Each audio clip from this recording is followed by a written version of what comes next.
सर्वांना दसऱ्याच्या हार्दिक शुभेच्छा. चला तर मी मशीनची पूजा करत आहे. कात्री वगैरे, टेप आणि मशीनला छोटासा हार बनवला आहे. अगरबत्ती लावली आणि कापूर पण जाळला आहे.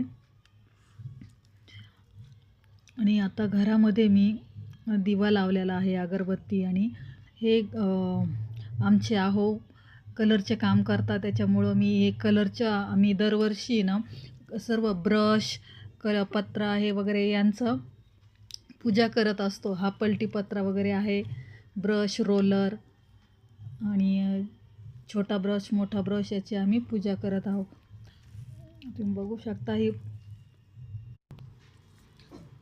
आज मला कामावरून पण यायला सकाळी स्वयंपाकाचा उशीर झाला, त्याच्यामुळं मग थोडं सगळ्या गोष्टी अशा लेटच होत गेल्या. नंतर थोडंफार मशीनचं काम केलं मी आणि कामावरून पण यायला उशीर झाला, त्यामुळं मग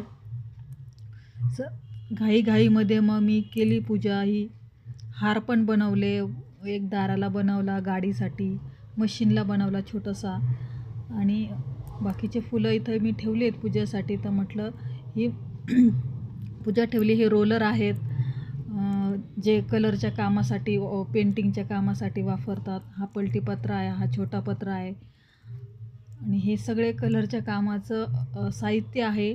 याची आम्ही दरवर्षी पूजा करते, कारण याच्यावरतीच आमचं घर धगतं, त्याच्यामुळं मग याची पूजा करावंच लागते कलरच्या कामाची. आणि इथं मी दिवा ठेवलेला आहे आणि साखर पण आहे, गोड म्हणून मी साखर ठेवलेली आहे. हळदी, कुंकू, तांदूळ, फूल आणि आपलं सोनं पण ठेवलेलं आहे,